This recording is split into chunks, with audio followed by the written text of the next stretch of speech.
Madame, Messieurs, bonjour, très heureux de vous retrouver sur Panafricaniste TV, la chaîne de télévision des panafricanistes. Et c'est Paroles panafricanistes qui démarre. Et notre grande interrogation du jour, eh bien, commençons déjà par la diplomatie Macron au Cameroun. Pour quel intérêt?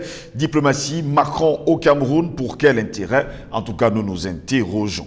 Eh bien, Mesdames, Messieurs, Emmanuel Macron, eh bien, quels sont d'ailleurs les enjeux de la visite d'Emmanuel Macron auprès justement de ce pays cher à notre cœur, le Cameroun? Emmanuel Macron, jupitérien devenu vulcain, entame donc sa tournée africaine depuis qu'il a été piètrement réélu en avril dernier.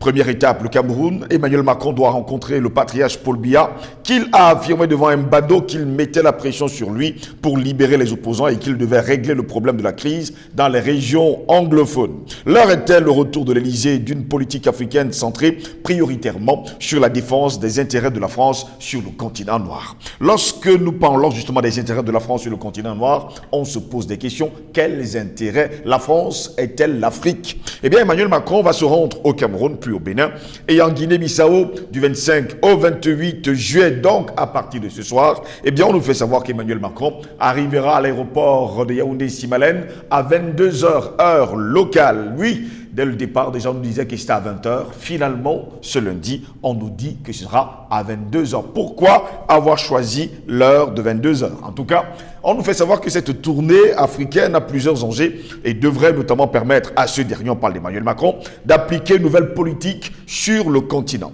Quelle est donc la place de la France face aux nouvelles puissances en Afrique? Et surtout, Emmanuel Macron nous avait dit qu'il n'est pas là pour ressasser le passé colonial, le passé de la France sur le continent. Mais pourtant, qu'est-ce qu'il vient faire sur le continent africain, justement réélu piètrement en avril dernier, quand on sait pertinemment que l'Afrique bouge ces derniers temps?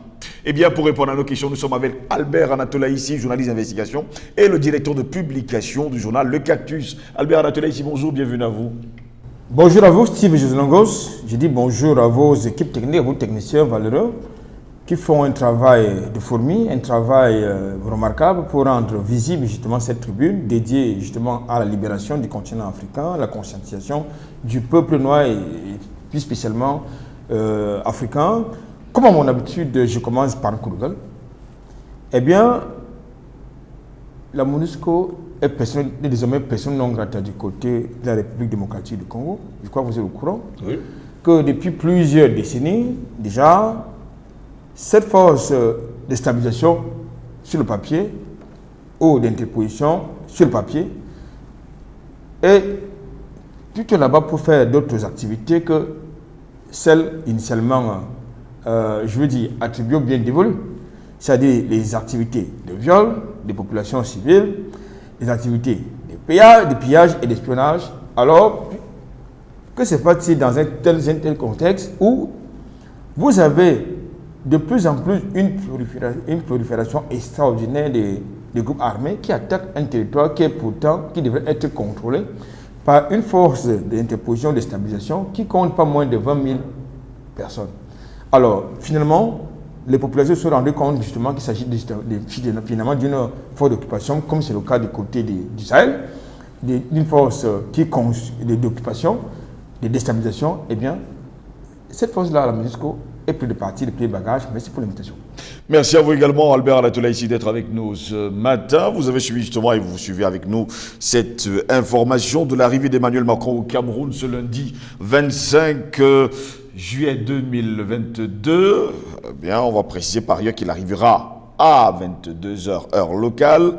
Je vous pose la question, pour quel intérêt? Avant de répondre à votre question, je voudrais m'indigner parce que je reviens de la capitale politique Yaoundé où M. Macron est attendu, au plus haut sommet de l'État. Oui. Je voudrais m'indigner à la fois d'un communiqué que j'ai lu, signé de la main du directeur général de l'agence de régulation des télécommunications, et également des images que j'ai vues en parcourant le boulevard, je veux dire une partie de l'itinéraire que prendra justement M. Jupiter, est devenu quoi, Vulcain? Vulcain, oui. D'accord. Alors, première chose, je suis outré, très indigné de constater que dès ce jour, 25 juin, et jusqu'à demain, 25 juillet ici, et jusqu'à demain, 26 juillet, qui consacre la durée de séjour de Jupiter Vulcain en territoire camerounais, les activités du service public seront suspendues au sein des administrations qui sont situées dans cet itinéraire-là. Or, le Cameroun, c'est un pays qui a des difficultés financières, qui a encore beaucoup de défis à relever. Alors, faire perdre justement à l'économie camerounaise 2 jours d'inactivité, je crois qu'il faut quand même le faire. Il faut rentrer dans le contexte de M. Roland Pré et de Pierre Mesmer pour imposer cela, n'est-ce pas, aux Camerounais, tout comme il est inacceptable que lorsque Paul Biya va à Paris, lorsque, par exemple, Macky Sall va à Paris, lorsque Ombiang Guimamba Zogo va à Paris, il n'y a pas de head d'honneur. Je veux dire, il n'y a pas de population, il n'y a pas de ballots pour les acclamer, mais on impose à nos concitoyens, justement, de supporter les intempéries, parce qu'un criminel va arriver, justement, à l'heure que vous avez indiqué. Je trouve cela inacceptable. Nous avons ces personnes-là à qui on va distribuer, me semble-t-il, 2000 francs CFA. 2000 francs CFA, ça représente quoi? Je ne sais pas combien d'euros. Ce n'est pas notre monnaie. Si ce n'est pas notre monnaie, donc, je trouve que cela inacceptable. Nous sommes encore dans, je veux dire, des pratiques coloniales. Quand je l'ai dit, qu'est-ce que M. Jupiter Vulcain est venu faire au Cameroun, pour quel intérêt? Je voudrais vous situer dans le contexte de sa visite en 2017 au Burkina Faso, devant la jeunesse burkinabé, la jeunesse africaine, constituée d'étudiants. Qu'est-ce que Jupiter, à l'époque, avait dit? Je le cite, il n'y a plus de politique africaine de la France. Point. N'est-ce pas? Oui. Nous étions en 2017. Nous sommes en 2022. Qu'est-ce qui peut justifier ces rétropédalages, cette contradiction qui amène, c'est lui qui a dit en 2017 qu'il n'y a plus de politique française, il n'y a plus de politique africaine de la France, s'occupe de nos affaires au Mali, d'une manière générale au Sahel, s'occupe de nos affaires au Sénégal et actuellement au Cameroun. Ou, justement, vous l'avez indiqué, interpellé dans un casting bien organisé, apostrophé par 2 badauds, se présentant comme étant des Camerounais avec des passeports de pays étrangers, lui pose la question sur les affaires du Cameroun, les affaires internes du Cameroun. M. Jupiter Vulcain a dit qu'il va appeler Paul Biya pour lui donner des instructions, pour lui faire pression. Relativement à la crise, justement, la crise sécuritaire dans les régions du nord-ouest et du sud-ouest du Cameroun, et surtout en ce qui concerne certains opposants et leurs militants du côté du Cameroun qui ont été, j'allais dire, mis en détention préventive pour des faits, des délits communs, des droits communs. Donc, alors, quand je l'ai dit, revenons dans le contexte justement de cette visite qui n'a pas été très amplifiée par les amplificateurs habituels.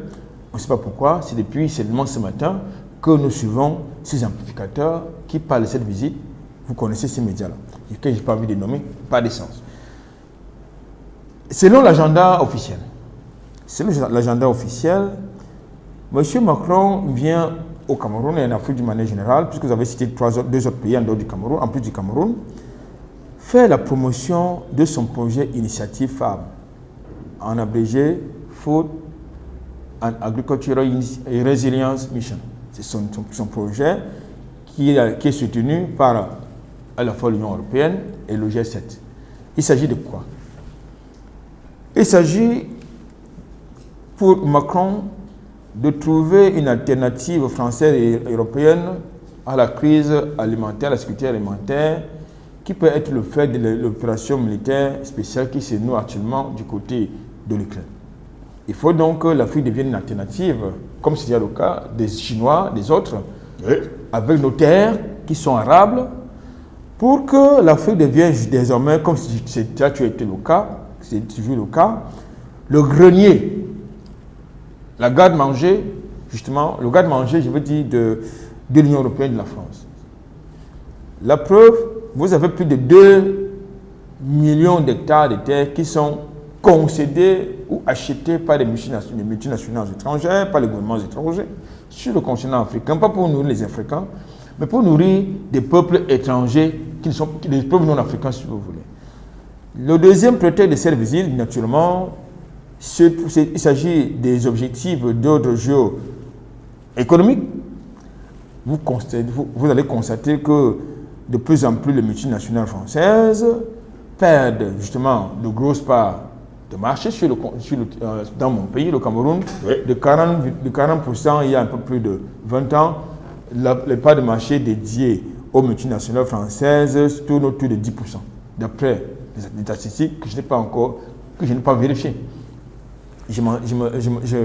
Là, je m'appuie sur les argumentaires de certains analystes économiques. Comme je l'ai dit, il est également question justement de venir rencontrer la société civile dans une propriété privée. Il s'agit de M. Yannick Noah, du côté de Tongolo. Et pour ce faire, qu'est-ce qu'on a fait? On a démoli justement les habitations des populations qui sont issues justement des masses populaires.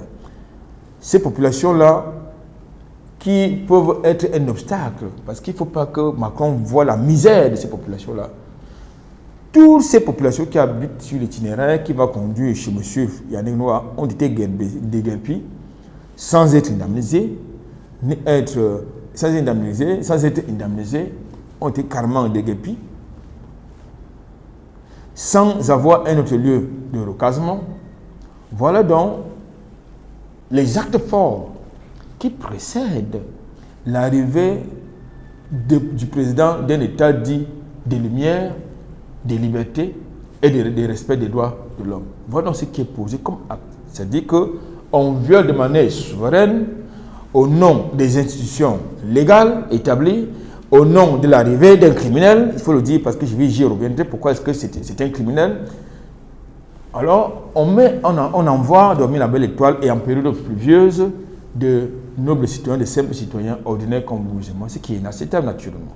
Comme je l'ai dit, je voudrais quand même vous dire, et là je vais également vous dire une chose, il a dans ses bagages une certaine société civile. Également, qui va rencontrer quelques journalistes, quelquefois de renom, que nous respections, du moment qu'ils n'étaient pas corrompus, puisque c'est le cas. Eh bien, c'est pour dire quoi? C'est pour justement, comme d'habitude, que ces journalistes, ces sommités, n'est-ce pas, du monde, du milieu sportif, de la culture, des médias, viennent justement servir de faire valoir. Ça ne passera pas, ça ne peut pas passer. Il est question de venir également faire le suivi, paraît-il, des recommandations de la fameuse imposture de Montpellier à travers justement les interlocuteurs que l'ambassadeur ou l'ambassade de France au Cameroun a choisi. C'est des jeunes Camerounais qui ont été choisis pour être les amplificateurs de la politique française dans mon pays. C'est donc une société civile qui est corrompue. J'ai entendu certains donner la voix, comme celle qui est au rédac. Je parle de Maximilien Ngombe, entre autres. Donc, quand je l'ai dit, nous l'avons déjà dit en tant que panafricaniste. Quand je dis nous, je ne suis pas des panafricanistes, c'est un non-événement. Dès lors que ça ne pose pas sur la table des sujets qui fâchent. Les sujets qui fâchent, c'est notre souveraineté politique, notre souveraineté économique, parce que c'était l'engagement pris par De Gaulle qui est son modèle. Après que, n'est-ce pas, les tirailleurs, ce qu'ils ont appelé les tirailleurs, aient libéré justement la fin de l'Allemagne nazie, les fruits de la victoire, de la libération, ou alors la récompense, ça devrait être l'indépendance, l'indépendance totale, et sans condition, je parle de l'indépendance politique et économique des pays qui ont contribué à la libération, n'est-ce pas, de la France par le nazi. Que s'est-il passé? Eh bien, la France nous reproduit exactement ce qu'elle a connu et ce que l'Union européenne connaît, c'est-à-dire l'impérialisme américain qu'elle subit, que l'Union européenne subit, elle nous reproduit cela. Mais pire, il y a des crimes, parce que très souvent on a tendance à évoquer uniquement les crimes, les assassinats politiques, n'est-ce pas, de la colonisation française, les assassinats, les crimes économiques, mais il y a eu des crimes sexuels. On n'en parle pas trop. il y a des crimes sexuels qui ont été perpétrés par l'armée coloniale française au Cameroun. Et pas seulement au Cameroun, sur le continent, dans l'espace francophone. Donc je pense qu'il est important que si Jupiter Vulcain peut nous être utile, c'est qu'il met sur la table ces sujets qui sont considérés tabous, c'est-à-dire l'indépendance totale de notre diplomatie, c'est-à-dire l'indépendance économique, l'indépendance politique. Deuxième chose, comme met sur la table ce fameux contentieux historique, parce qu'il faut quand même qu'on sorte des placards les dossiers relatifs aux crimes politiques, aux assassinats politiques de la France coloniale. Comme met sur la table, il a prétendu que n'importe quel pays, s'il le souhaite, peut sortir de France CFA. Ça, c'est le discours. Quel discours? Ça, c'est le discours. Mais il me semble que Sankara, en son temps, a tenté de sortir de France CFA. Nous connaissons le sort qui lui a été réservé. Nous avons un contemporain, pas très loin du Cameroun, je parle du professeur Arkan Touadéra, qui est en train de faire des mains de pied pour sortir du nazisme monétaire auquel est soumis son pays et son peuple. Justement, qu'est-ce qu'on fait? On met la BA qui est tout, sauf une banque centrale, met le veto parce qu'il y a à l'intérieur trois locodermes qui ont droit de l'espace de veto.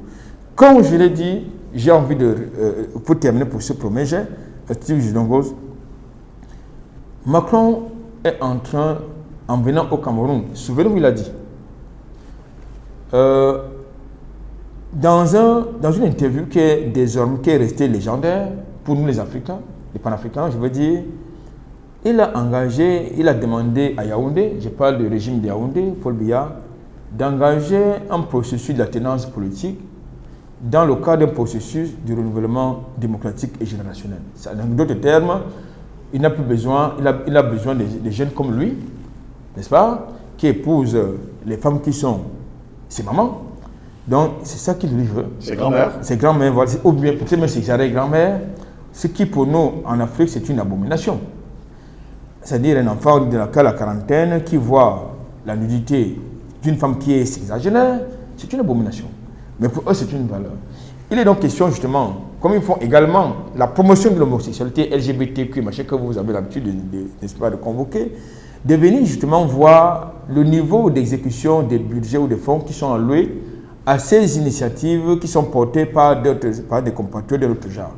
Voilà, en grosso modo, justement, l'agenda de Jupiter Vulcain dans mon pays, le Cameroun. Albert Latola, ici, il faut rappeler quand même que la relation entre Paris et Yaoundé était quasiment inexistante ces 5 dernières années. Eh bien, il faut dire quand même qu'Emmanuel Macron a son 2e mandat. On se pose des questions de savoir quelle est sa politique qu'il apporte aujourd'hui sur le continent africain, lui qui est devenu Vulcain. Et on sait qui était Vulcain. Vulcain provoquait justement le chaos partout où il posait la plante de ses pieds. Tout à l'heure, je vous ai convoqué un extrait de l'une de ses déclarations devant la jeunesse africaine en 2017. Dans un amphithéâtre, je parle de l'université de Joseph Kizerbo, où il disait clairement qu'il n'y a plus de politique africaine de la France. Oui. Il n'y a plus de politique africaine de la France, ça veut dire qu'il n'y a plus de la France-Afrique. Mais nous savons que la rampe, le point d'ancrage de l'arrivée de Macron dans mon pays et dans d'autres pays africains, c'est la France-Afrique. La France-Afrique qui est, comme vous le savez, une institution coloniale, puis néocoloniale, qui est l'illusion de la coopération entre la France et les Africains, qui en fait entretient quoi? L'ingérence, qui permet à la France de maintenir sa politique d'ingérence dans nos affaires. Voilà la France-Afrique. C'est par rapport à ce point d'ancrage que Jupiter peut se permettre, n'est-ce pas, au milieu des bœufs et des vaches, de dire que lui, il va faire pression sur Paul Biya pour libérer Kamto et ses camarades, ses militants, pour mettre un terme à la crise anglophone du côté du nord-ouest du sud-ouest, alors que lui-même, il a les mêmes contradictions, il subit les mêmes contradictions indépendantistes dans son territoire, la question corse. Et bien d'autres questions encore. Et bien d'autres questions, d'autres réalités. Donc, je pense qu'aujourd'hui, comme nous avons dit à le dire, que nous, les panafricanistes, on n'attend rien. La seule chose qu'on attend de Jupiter, sur la rupture totale. Lorsque nous faisons l'inventaire de cette fameuse amitié, blablabla, bla, bla, bla, avec la France, c'est quoi le bilan? Le bilan n'est même pas contrasté. Le bilan est sombre. C'est-à-dire sombre de crimes de sang versés par nos compatriotes nationalistes, ce qui sont nos prédécesseurs, sombre de crimes économiques, sombre corruption, et ils nous donnent la leçon de bonne gouvernance, sombre d'imposture, sombre de mensonges, mais surtout de forfaiture. Donc, dès lors, quelqu'un qui est dirigeant d'un pays qui est en train de sombrer en tout point de vue, du point de vue politique, il n'a plus la majorité absolue au Parlement, il a été élu par défaut. Du point de vue social, nous avons l'inflation très galopante, il a besoin de recourir à l'Ukraine pour avoir le blé, pour avoir le gaz, pour avoir du pétrole. Il commence à fréquenter ce qui était infréquentable. L'Azerbaïdjan était infréquentable. L'Iran, l'Arabie Saoudite, ils étaient infréquentables. Mais ces gens deviennent aujourd'hui infréquentables. Au nom de quoi? Mais bien évidemment, parce qu'il faut faire vivre l'oligarchie dirigeante française et européenne ainsi que la population européenne. C'est la raison pour laquelle chaque fois qu'ils s'engagent dans leur projet criminel, il faut toujours utiliser la rampe africaine. Tout à l'heure, je vous ai indiqué le fameux projet Initiative Femmes qui a été inspiré par Jupiter, soutenu, financé certainement par l'Union européenne, le G7, et appuyé par l'Union africaine. Et vous savez qui est actuellement le président en exercice de l'Union africaine, et vous connaissez ses positions. Donc, quand je l'ai dit, Tibi Longos, pour un observateur sérieux, géopolitique, sérieux, bien géostratège sérieux, franchement, moi j'ai plutôt peur du contraire, comme vous l'avez tout à l'heure dit, que Vulcain n'apporte que du chaos partout où mettait les pieds. Et nous avons vu en France ce qu'il a apporté comme chaos politique, chaos social, chaos économique, chaos sanitaire, bref, chaos du point de vue de la gouvernance, parce qu'il a quand même été cité dans des affaires de corruption et d'intérêt, je veux dire, de conflit d'intérêt. Donc, c'est pour dire quoi? C'est pour dire que lorsque vous avez donc ces gens qui vous font de la morale, qui vous donnent des leçons et qui arrivent et qui ont tenu des propos, je veux dire, déplacés, dénigrants, n'est-ce pas, dénigrants contre à la fois nos institutions et qui les incarnent, vous dites, mais j'ai l'impression que ces gens ils ont la mémoire très courte. Et ils viennent, je crois que c'est peut-être pour ces raisons qu'il a choisi d'arriver dans mon pays, notamment, parce qu'il sait qu'on va lui dire les choses qu'on doit pouvoir lui dire. Quand il dit nous les panafricanistes, nous les nationalistes, nous les révolutionnaires, il y a des choses qu'on doit pouvoir lui dire en face et qu'il doit pouvoir accepter de comprendre, d'entendre.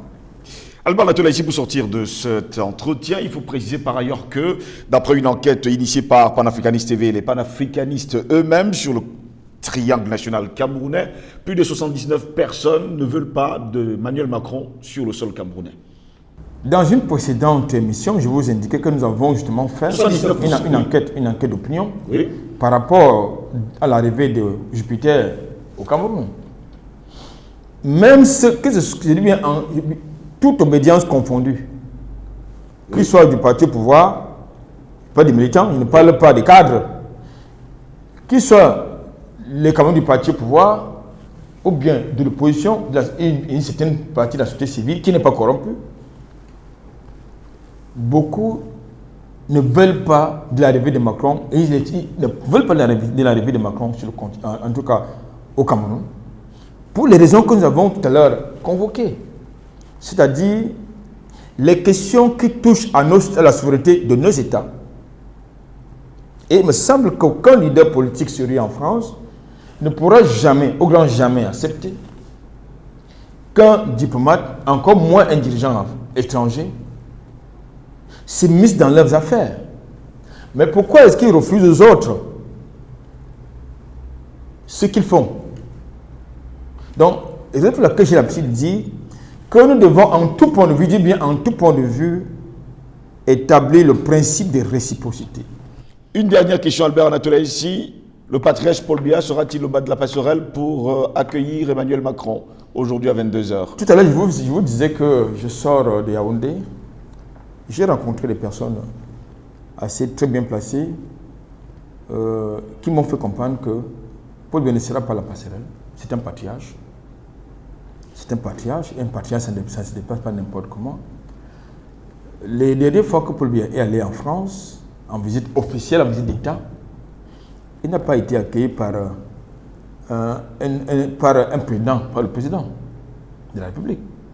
Il a été souvent accueilli par un officiel qui pouvait se résumer soit qui pouvait être l'ambassadeur de France, qui pouvait être le ministre des Affaires étrangères, mais jamais pas le président de la République lui-même. Mais pourquoi est-ce qu'on ne devrait pas envoyer à Macron le jeune Belambela l'accueillir, c'est-à-dire le ministre des Nations extérieures, ou bien pourquoi on ne devrait pas envoyer, par exemple, au meilleur des cas, le Premier ministre, chef du gouvernement, et je crois que c'est le Premier ministre du gouvernement, avec l'accompagnement de l'ambassadeur de France du Cameroun, du ministre des Relations extérieures, peut-être éventuellement avec justement le ministre d'État, secrétaire général de la République. Je crois que c'est comme ça, que ça c'est justement le format qui est, par rapport aux informations que j'ai eues depuis hier, ce sont les personnalités qui vont l'accueillir à l'aéroport. Merci à vous, Albert Anatole, d'avoir été des nôtres ce matin. C'est fait un plaisir comme d'habitude. Mesdames, Messieurs, c'est ici que s'achève cette autre édition de Parole panafricaniste. Au plaisir de vous retrouver très bientôt. Restez sur notre page YouTube, Facebook, Instagram, TikTok, parce que nous vous apportons le meilleur de l'information. Bonne journée à toutes et à tous.